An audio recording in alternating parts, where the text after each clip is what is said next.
धाकड़ खबर, बेखौफसुमा बेबाक अंदाज। धाकड़ खबर में आपका स्वागत है। मैं आपके साथ हूं अकरम रईस खान। एक शब्द है जिसे डिप्रेशन कहा जाता है। उर्दू में अगर बात करें तो ज़हनी कशीदगी उसको कहा जा सकता है। कोरोना और लॉकडाउन के दौरान आजकल लोग इसका ज्यादा शिकार हो रहे हैं। बहुत सारे लोग सुसाइड कर रहे हैं, बहुत सारे परिवारों में इख्तलाफात पैदा हो रहे हैं। इतनी स्थिति खराब है कि मेडिकल स्टोर पे जाइए, अगर आपसे मेडिकल स्टोर वाला वाकिफ है जरा सा, तो बता देगा कि आजकल नौजवान किस तरीके की दवाइयां खा रहे हैं। तो क्या है ये डिप्रेशन, कैसे आदमी इसका शिकार हो जाता है, कैसे इससे बचा जाता है, एक अलग डिफरेंट टॉपिक लेकर आपके सामने धाकड़ खबर आज हाजिर हो रहा है। जिस प्लेटफॉर्म पे हम काम करते हैं वहां का ये मुद्दा नहीं है। वैसे तो ये मुद्दा मेन स्ट्रीम मीडिया के लिए भी नहीं है। वहां के दलाल चाटुकार और दंगाई बन चुके पत्रकारों को हिंदू मुस्लिम मस्जिद मंदिर के टॉपिक चाहिए जिनके जरिए सिर्फ वो नफरत फैला सके। समाज के अंदर, लोगों के अंदर किस तरीके की जहनियत पैदा हो रही है उससे उसे कोई सरोकार, कोई वास्ता नहीं है। लेकिन फिर भी आप पसंद करें या ना पसंद करें, एक बातचीत आपके सामने इस टॉपिक पर जरूर रखना चाहते हैं। तो इन सारे पहलुओं पर बात करने के लिए हमारे साथ जुड़ रहे हैं न्यूज नेक्स्ट नेटवर्क के संपादक शहाबुद्दीन याकूब साहब। लेकिन बातचीत शुरू करें उससे पहले एक मंजर आपके सामने रखना चाहता हूँ। आपने 3 इडियट्स फिल्म देखी होगी, उसमें एक लड़का सुसाइड कर लेता है। उसके बाद आमिर खान अपने डीन के बगल में बैठ के बोलते हैं कि ये मौत है। तो डीन उनका चेहरा देखता है, कैसी बात कर रहे हो, कि हाँ यहाँ नापने का, यानी कि ब्लड प्रेशर नापने का, बुखार नापने का तो है सब कुछ, लेकिन यहाँ का प्रेशर नापने की कोई मशीन आज तक नहीं बनी है। साथ में परिवार जीता है, माँ बहन बेटी बीवी, सब कुछ लोग समझ ही नहीं पाते हैं कि उस शख्स के अंदर कैसा तूफान चल रहा है और वो अचानक अपनी जिंदगी को फिर खत्म कर देता है। कैसे समझा जा सकता है इस चीज को। एक शेर मुझे यहाँ याद आता है कि जिंदगी कुछ भी नहीं फिर भी जिए जाते हैं, तुझ पे है वक्त हम एहसान किए जाते हैं। क्या सर ऐसी स्थिति हो जाती है लोगों की मानसिकता की कि उन्हें लगता है कि जिंदगी कुछ भी नहीं है, जी रहे हैं, वक्त पे एहसान कर रहे हैं। अकरम रईस खान साहब, बहुत बहुत शुक्रिया आपका। जी आपका और बहुत शुक्रिया। जी जी, असल में देखिए, जिंदगी बहुत खूबसूरत है और जब हम पैदा होते हैं उस वक्त से लेके और जब जवान होते हैं तब तक जिंदगी हमें बहुत खूबसूरत नजर आती है। लेकिन जिंदगी असल में, जब आप जिंदगी से मायूस होने लगते हैं, जब आप हिम्मत और हौसला हारने लगते हैं, तो आपको हर तरफ जो है अंधेरा दिखाई देने लगता है। आपको फिर जिंदगी की जो रौनक है वो आपको दिखाई नहीं देती। ऐसा लगता है कि चिराग बुझने लगा है। और वैसे में आदमी का अंदर का जो कॉन्फिडेंस है वो कम होता जाता है। उसे हर चीज में जो है वो कुछ ना कुछ प्रॉब्लम दिखाई देता है और एक स्थिति ऐसी आ जाती है कि जहां उसे लगता है कि कोई मुझे समझ ही नहीं सकता। इसलिए जब वो किसी से अपनी कोई बात कहता है या शेयर करता है, तो लोग उसे उसकी बात सुनने के बजाय अपने नुस्खे देने शुरू कर देते हैं कि अरे ऐसा कुछ नहीं है, ये है। चूंकि आम आदमी जो है वो ये नहीं जानता है कि कोई ऐसा शख्स जो डिप्रेस्ड हो या इस तरह की सिचुएशन से गुजर रहा हो, उसे डील कैसे करनी है। तो बहुत सारे लोग तो ये होता है कि अपने घर फैमिली में अपनी बात कहते हैं कि मुझे अच्छा नहीं लग रहा ये, या माँ बाप ही पूछ लेते हैं कि भाई उदास इतना क्यों हो। तो उस लेवल पे जो आपस में इंटरेक्शन होता है वो चूंकि दोनों एक दूसरे को समझ नहीं पाते, ना वो उनको उस के साथ क्या इश्यू चल रहा है वो सही से बता पाता है, और ना वो उसको सही से कन्विंस कर पाते हैं या काउंसलिंग दे पाते हैं। उसकी वजह से होता है कि मर्ज जो है वो आहिस्ता आहिस्ता बढ़ता जाता है। लेकिन अगर सही वक्त पर अगर आपको कोई साइकेट्रिस्ट या साइकोलॉजिस्ट अगर आपको मिल जाता है, कोई नफ्सियात का माहिर मिल जाता है जो ये जानता है कि आप किस जहनी हालत से गुजर रहे हैं और इसके क्या क्या असबाब या वजूहात या रीजंस हो सकते हैं और इनसे कैसे डील करना चाहिए या कैसे डील किया जा सकता है, तो उस वक्त ये कंट्रोल हो सकता है। क्या आपको लगता है इतना आसान है? क्योंकि आप किसी से कहिए कि आजकल मैं टेंशन में हूँ, डिप्रेशन में हूँ, तो लोग, जैसे आम भाषा है मैं उसी की बात करना चाहता हूँ और धरातल पे खड़ा होकर हमेशा रिपोर्ट करना चाहता हूँ। लोग कहते हैं इसको तो दिमागी लोचा है, दिमाग में कमी है। तो आदमी शर्म के मारे, डर के मारे कि लोगों में उसकी एक इमेज क्या बन जाएगी, वो बता भी नहीं पाता है। असल में वही मैं कह रहा हूं कि हम जिस समाज में जीते हैं वहां पे हम अ, बहुत सारी जो चीजें हैं उनसे हम वाकिफ नहीं है। जैसे मेंटल हेल्थ के बारे में अभी तक हिंदुस्तान में उतनी अवेयरनेस नहीं है जितना बाहर के मुल्कों में है। आप बाहर के मुल्कों में इतनी अवेयरनेस है कि ब्रिटेन, जिसको उर्दू में बरतानिया कहते हैं, कि ब्रिटेन ने खुद अपने सिलेबस में, स्कूल के सिलेबस में उन्होंने मेंटल हेल्थ को इंट्रोड्यूस किया और उन्होंने अपने बच्चों को अब पढ़ाना शुरू किया ताकि उनके बच्चे जान सकें कि मेंटल हेल्थ क्या है, इश्यूज क्या है, उससे कैसे डील करनी है। तो चूंकि हमारा समाज जो है उस माने में उतना अभी लिटरेट नहीं है या उतना अवेयर नहीं है, उतना जागरूकता अभी नहीं आई है, इसलिए हम बहुत सारे लोगों को देखते हैं कि जो इस तरह के तनाव के शिकार होते हैं, लेकिन हम उसे बजाय इसके कि उसको समझने और उसके इश्यू को डील करने की कोशिश करें, हम इसे कहते हैं अरे ये तो बावला हो गया है, देखो आजकल ऐसे ही पड़ा रहता है, पता नहीं कुछ करना नहीं चाहता। आपने सिस्टम की बात की, बहुत अच्छा किया। मैं सिस्टम पे आना चाहता हूं। अभी दिल्ली हाई कोर्ट के अंदर एक पिटीशन दाखिल की गई जिसमें कहा गया कि कोरोना लॉकडाउन के चलते लोग बहुत ज्यादा डिप्रेस हैं। इसके बाद काउंसलर उनको देना चाहिए, एक हेल्पलाइन नंबर जारी करना चाहिए। तो कोर्ट ने दिल्ली सरकार को कहा है, सिर्फ दिल्ली हाई कोर्ट के अंदर ये मामला गया तो दिल्ली सरकार तक ये मामला पहुंचा। उन्होंने कहा कि आप काउंसलर बनाइए, एक हेल्पलाइन नंबर बनाइए और लोगों को इन चीजों से उभार कर बाहर लाइए जो लोग डिप्रेस हो रहे हैं। दूसरा, मैं आपको बता दूं, आज तक हमारे यहाँ जितनी भी मेडिक्लेम पॉलिसी होती है उसमें मेंटल हेल्थ को शामिल ही नहीं किया जाता। आईआरडीए ने इसको शामिल करने की कोशिश नहीं की। मामला कोर्ट में पहुंचा है। कोर्ट ने आईआरडीए से, यानी कि इंश्योरेंस रेगुलेटरी डेवलपमेंट अथॉरिटी से पूछा है कि भैया क्या मेंटल हेल्थ आपके लिए कोई इश्यू नहीं है, क्यों आज तक बीमा में इस पॉलिसी में इसको शामिल नहीं किया जाता।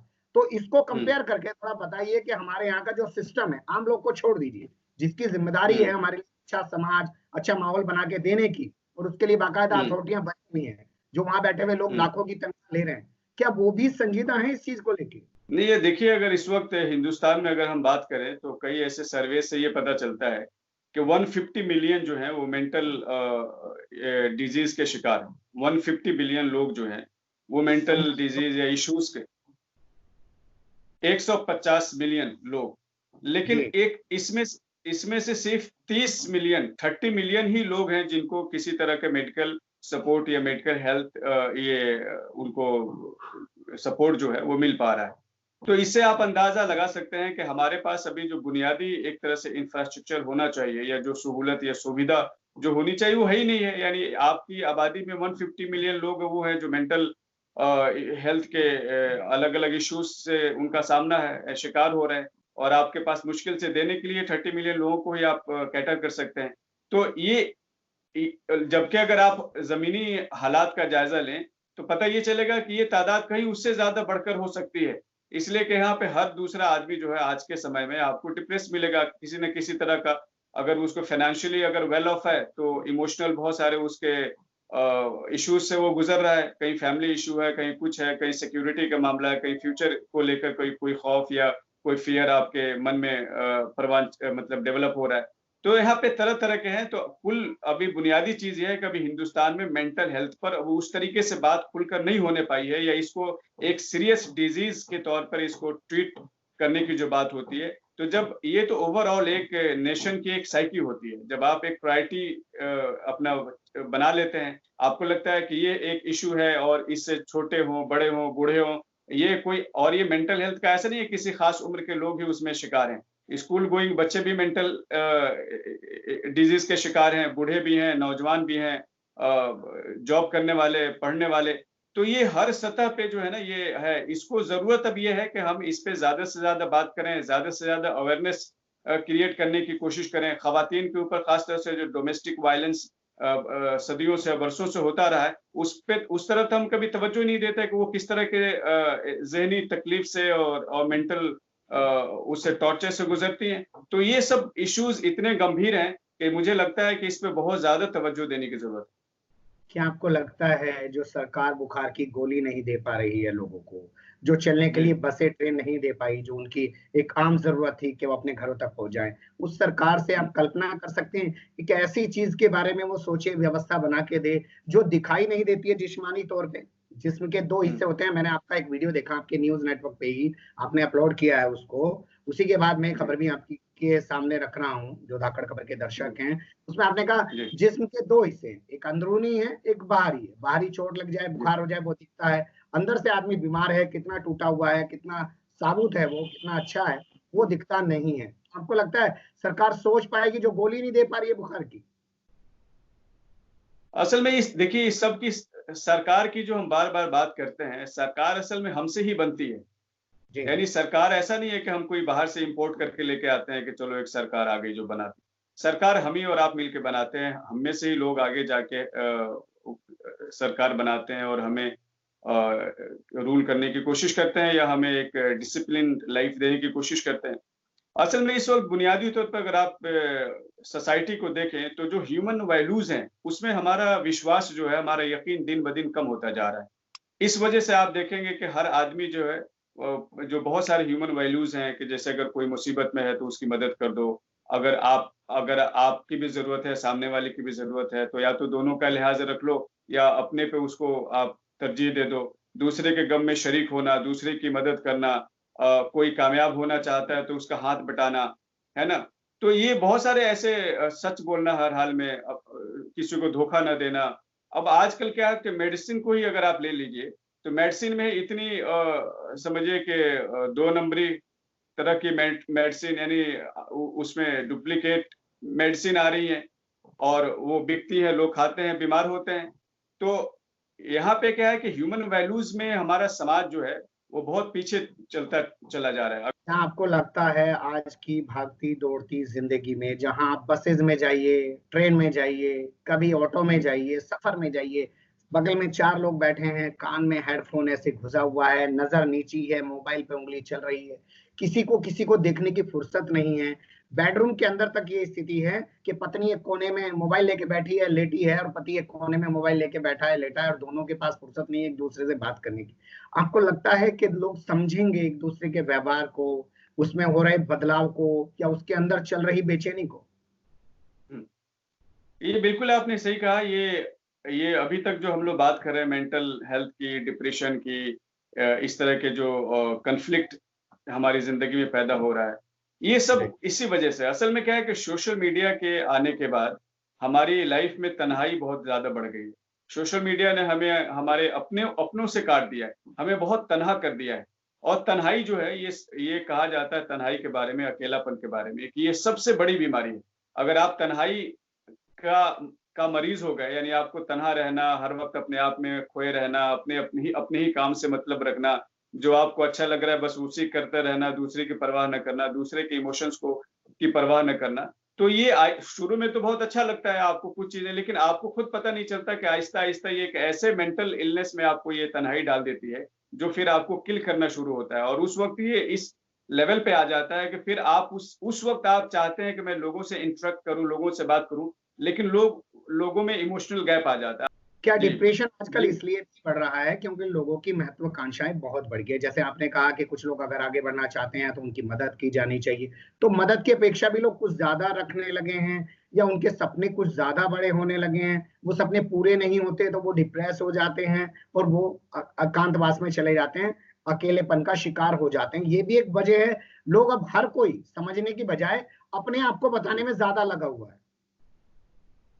उसकी वजह है कि हमने समाज में हम जो स्टैंडर्ड्स बना रहे हैं, जो रोल मॉडल्स बना रहे हैं, हम उसमें उन लोगों को बना रहे हैं जिसके पास बहुत पैसा है, बहुत महंगी गाड़ी में चलता है, बहुत अच्छे कपड़े पहनता है ब्रांड का, और अच्छे घरों में रहता है।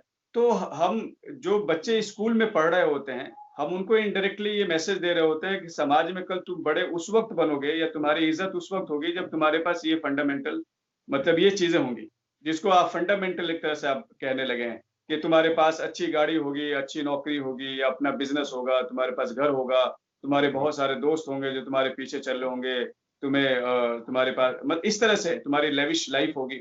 अब क्या होता है कि हम तो ऊपर लेवल पे बात कर रहे होते हैं, लेकिन ये आहिस्ता-आहिस्ता नीचे तक स्कूल के उन बच्चों तक, जो अभी बच्चों के जो घर में अभी बच्चे हैं, उन तक ये बातें पहुँचती हैं और समाज फिर हम उसी चीज़ को एक्सेप्ट कर लेते हैं। आज हमारे मुआशरे में यही है। हम ये नहीं, हमें खुशी से मतलब नहीं है कि हम अच्छी ज़िंदगी जिएँ, पुरसुकून, पीसफुल लाइफ़ जिएँ और अपने आप से खुश रहें। हमें असल में कॉम्पिटिशन की एक बीमारी लग गई है कि अगर हमारे पास 4 है, तो हमें 14 की ज़रूरत है। दूसरे के पास अगर हमने 25 देख लिया, तो हमें अपनी 30 करने की। तो ये जो भाग-दौड़ की ज़िंदगी है, इसमें हम एक ऐसी चीज़ के पीछे भाग रहे हैं, जो हमें खुशी नहीं देती, बल्कि हमारी खुशी हमसे वापस ले लेती है। लेकिन आपने सही कहा कि सोच बदलने की जरूरत है, और यहाँ फिर मुझे एक शेर याद आ रहा है कि जी रहा हूं इस एतबार के साथ, जिंदगी को मेरी जरूरत है। इस सोच से आपको उभरना पड़ेगा, आपको मानना पड़ेगा कि जिंदगी को आपकी जरूरत नहीं है, आपको भी जिंदगी की जरूरत है। और नई चीजों के साथ जैसे खुश रहना सीखिए। आप अगर एक रोटी खा सकते हैं, घर में एक ही रोटी है, तो उससे खुश रहिए। ये मत सोचिए कि दूसरा 2 रोटी खा रहा है उससे दुखी होइए। मैं आना चाहता हूँ कोरोना लॉकडाउन पे। बहुत ज्यादा लोग जी। डिप्रेस, आप किसी मेडिकल स्टोर पे चले जाइए, अगर आप बात कर लेंगे तो आपको एहसास हो जाएगा कि जो नौजवान है वो किस कदर परेशान है, किस कदर उलझन में। क्या वो इसलिए उलझन में है कि उनकी नौकरियां छूट गई हैं? क्या वो इसलिए उलझन में है कि जो वो स्टेटस अपना बना के रखना चाहते हैं वो नहीं बना पा रहे हैं? क्या वो इसलिए उलझन में है क्योंकि उन्हें आर्थिक परेशानियों का सामना करना पड़ रहा है? वो जिंदगी आगे जिएंगे कैसे, परिवार की जिम्मेदारियां उठाएंगे कैसे? उसके चलते ये हो रहा है। किस लिए हो रहा है वो? असल में देखिए, अगर अगर आप सही तरीके से अगर आप एनालाइज करें कि ये सब लोग परेशान क्यों हैं, तो मेरी अपनी जो अंडरस्टैंडिंग है, जैसे जो आपने तीन एक तरह से रीजन बताया कि इस वजह से हो सकता है परेशान हो, ये बिल्कुल ये ऐन मुमकिन है कि इस वजह से भी परेशान हो। लेकिन आदमी ज्यादातर परेशान क्यों होता है? ज्यादातर परेशान ये होता है कि आप जब समाज को सुनते हैं वो बातें करते हुए कि अब फ्यूचर बहुत डार्क है, आगे ये हो जाएगा, अब तो जॉब ही नहीं है, कल को ये हो जाएगा, बस दुनिया ही खत्म होने वाली है। तो आप समाज में जब नेगेटिव बातें चलने लगती हैं, जब नेगेटिव थॉट्स पे बात होने लगती है, जब नेगेटिव जो थॉट्स हैं वही सर्कुलेट होने लगते हैं, उसी पे गुफ्तगू होने लगती है, तो आप क्या करते हैं, उसी को रियलिटी मान लेते हैं।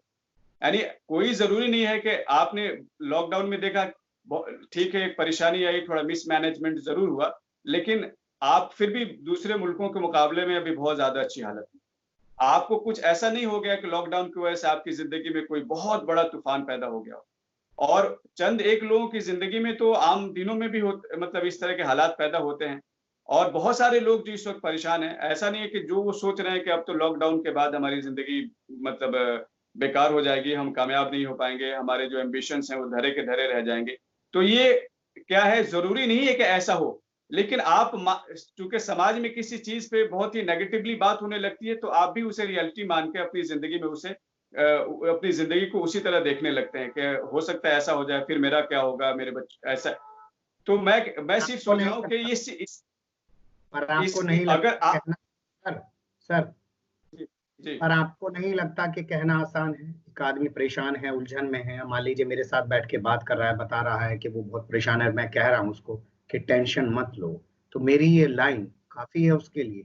क्या मैं उसको समझा सकता हूँ? जो उसके अंदर चीजें चल रही हैं उनको दूर कर सकता हूँ?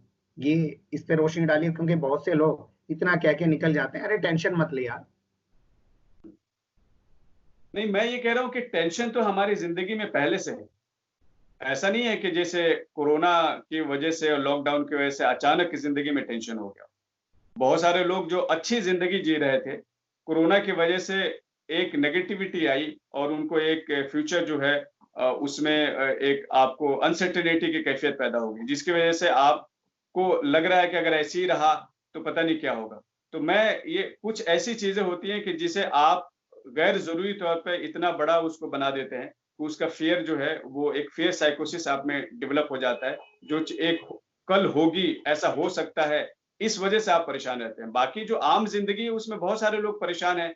उसके लिए ही वही मैंने कहा कि उसके लिए जरूरी है कि हम अपने समाज में ह्यूमन वैल्यूज को इस तरीके से परवान चढ़ाएं कि जहां हम एक दूसरे के दर्द को महसूस कर सकें। हम ज्यादा से ज्यादा करते हैं कि अपने पैसे में से कुछ निकाल के हमने किसी एनजीओ को या किसी शख्स को दे दिया और हम सोचे कि हमने अपनी जिम्मेदारी पूरी कर ली।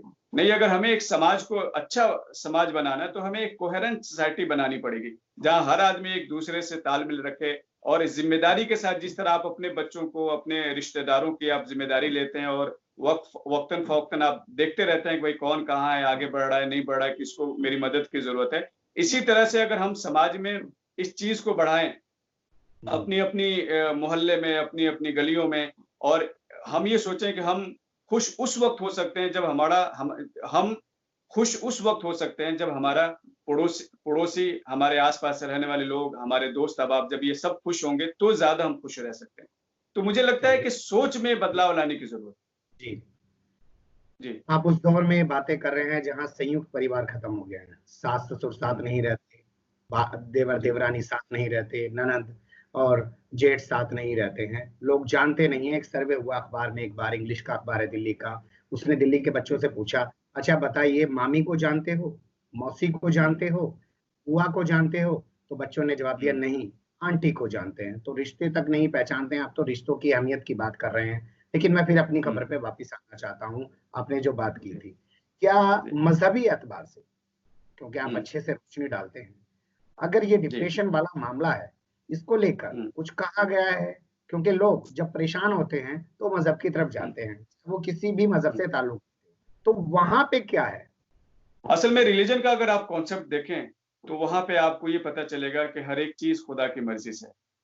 यानी आपकी जिंदगी में दुख है तो अल्लाह की मर्जी से है, खुशी है तो अल्लाह की मर्जी से है, आपकी कामयाबी उसकी मर्जी से है, आपकी नाकामी उसकी मर्जी से है। तो वहां जाकर उन्हें ऐसे बहुत सारी चीजें मिलती हैं और वो अपने आप को खुदा के करीब करने की कोशिश करते हैं, तो वो उससे एक सुकून उनको मिलता है।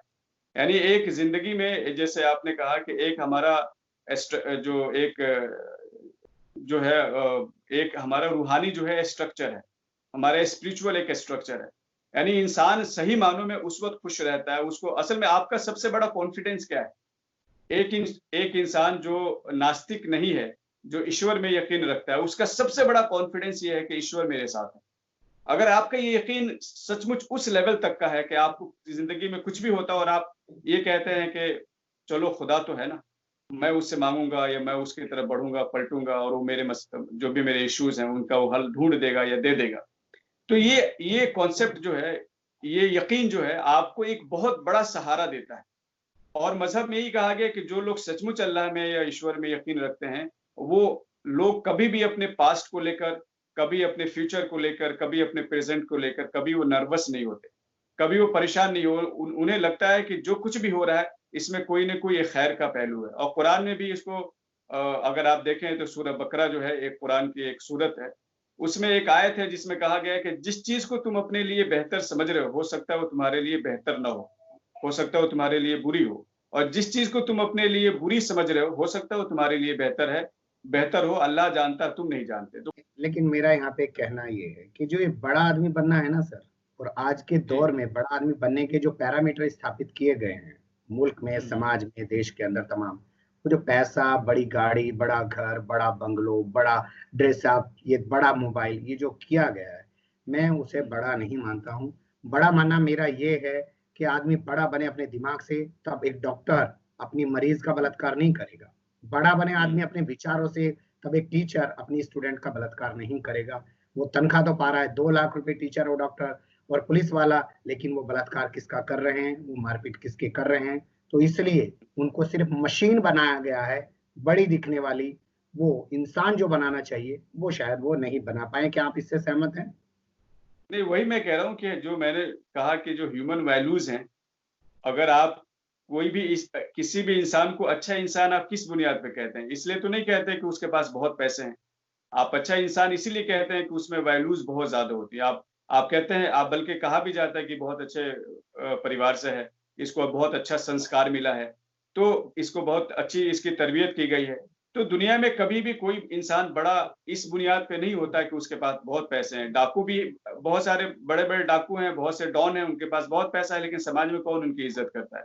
जी। बिल्कुल सही कहा आपने, संस्कार बड़ा होना चाहिए, पैसा बड़ा होना की मायने नहीं रखता। आपने खबरें सुनी होगी कि आर्मी का रिटायर्ड ऑफिसर है, खुद गोली मार के जान दे दी। सीबीआई का रिटायर्ड ऑफिसर है, 27वीं मंजिल से कूद के मर गया। इतनी पढ़ी लिखी लड़की थी, 13वीं मंजिल से कूद के मर गई। इंजीनियर था, ऐसे मर गया खुदकुशी करके। तो ये साफ चीजें लग रही हैं कि मशीन बनाया जा रहा है, इंसान नहीं बनाया जा रहा। जरूरत है कि अपने अंदर के छिपे इंसान को पहचानने की और उस पर ध्यान देने की, क्योंकि जब आप इंसान बनेंगे तो आपके आसपास की चीजें आपको खूबसूरत और अच्छी नजर आएंगी। लेकिन जब आप मशीन बनेंगे तो आपको आपकी गाड़ी पे लगा हुआ किसी का हाथ भी गंदा नजर आएगा। क्या कहना है जी?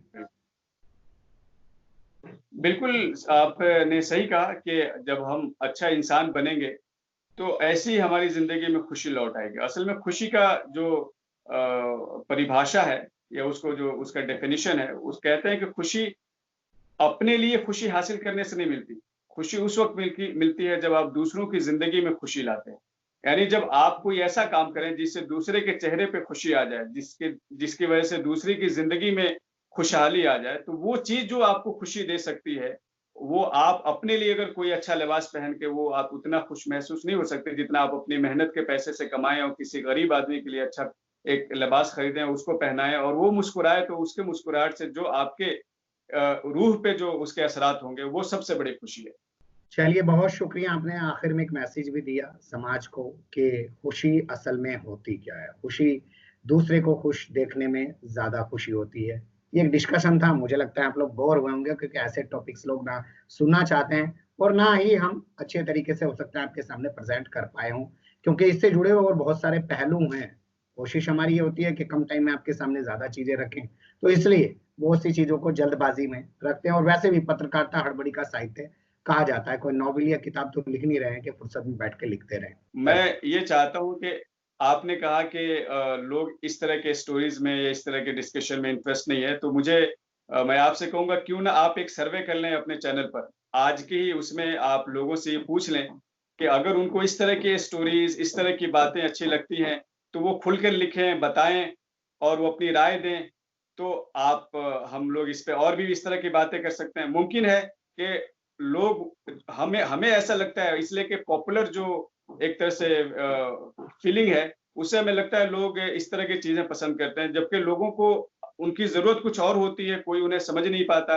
आपने बहुत अच्छा सुझाव दिया है। मैं पूछ लेता हूँ, अगर आप लोगों को ऐसे टॉपिक्स पसंद आते हैं तो कमेंट्स के रूप में अपनी राय दीजिएगा। वैसे इससे पहले एक टॉपिक पे हमने बात की थी जहां हमने कहा था कि लॉकडाउन के दौरान अगर 4-6 लोग जाके शादियां कर सकते हैं, बगैर दहेज के शादियां हो सकती हैं। हालांकि बहुत सारे लोगों ने कमेंट किया कि दहेज कम नहीं हुआ है, लॉकडाउन में शादियां जरूर 4-6 लोग कर रहे हैं। उस पर आप लोगों को बहुत अच्छे कमेंट्स आए और आपने कहा कि ऐसे टॉपिक सामने आने चाहिए। तो जिस टॉपिक पे आज हमने बात की है, अगर आप इसके बारे में भी कुछ कहना चाहते हैं तो उसी तरीके से अपने जवाब दीजिएगा। हम लोग कोशिश करेंगे आगे इन सारे पहलुओं पर फिर से एक बातचीत आपके सामने रखने की।